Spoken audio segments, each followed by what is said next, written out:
Dinurog ng scorecards ang pinakahihintay na fairy tale nitong Sabado. Inakala ng karamihan na tatangayin ni Manny Pacquiao ang sinturon, subalit majority draw ang inilabas ng mga hurado. Ang una ay nagbigay ng 115-113 kay Mario Barrios at ang dalawa pa ay pumuntos ng 114-114. Huling round ang naging pabor kay Barrios, dahilan para mailigtas niya ang titulo kahit pa nakikita ng marami kasama ang live card ng British Guardian na 115-113 pabor kay Pacquiao, na ang veterano ang mas produktibo. Gayunman, bago pa man pumutok ang desisyon, pinakain ni Pacquiao ng nostalgia ang mahigit 13,000 na nanood sa Grand Garden Arena. Sa edad na 46, gumalaw siyang tila bumalik sa edad na 20. Mabilis ang skip step, mahirap sundan ang ulo, at muling nagdagger ang kaliwang straight sa mas batang Texan. Sa unang kalahati ng laban, bihira ang jab ni Barrios,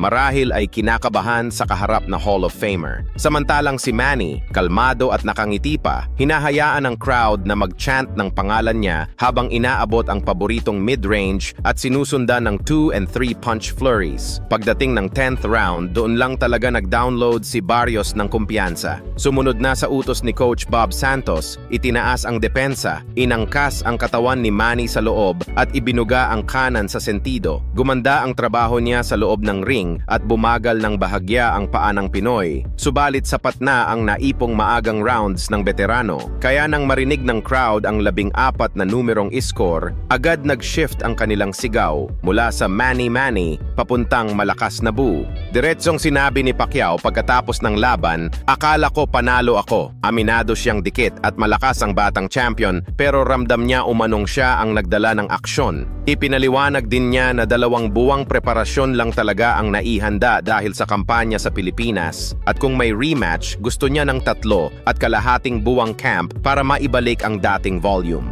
Sa totoo lang, marami ang napatigil matapos makita ang bersyong ito ni Manny, lalo't kumalat na sa social media ang mga exhibition clip niya na mukhang mabagal. Dito sumipol ang timing, gumulong ang balikat, at kahit 7 taon nang walang knockout ang kaliwa, nag-iwan yun ng pamamaga sa pisngi ng champion at nagpaalog ng ulo tuwing tatama. Sa panig ni Barrios, kahit pa malakas ang rally sa dulo, kapansin-pansing pigil pa rin ang bitaw. Ilang ulit nang ipinapaalala ng kanyang corner na itapon ang respeto at ipakita kung sino siya. Pero kakaunting beses lang niya talagang nalagay si Manny sa alanganin. Sa mata ng ilan, ang draw ay nakaw na sandali sa dapat sanay dagdag na pahina ng alamat. Sa ngayon, nakabitin ang posibilidad ng rematch sa ere, at kung mangyari iyon, magdadala si Pacquiao ng panibagong lakas mula sa milyon-milyong kababayan na naniniwalang may isa pang gabing kaya pa niyang takasan ang panukat ng kalendaryo. Kung hindi na matuloy, sapat na ang ipinakitang liyab upang ipaalala na sa boxing, ang tunay na sukatan ay hindi edad sa pasaporte kundi galaw ng puso sa loob ng ring.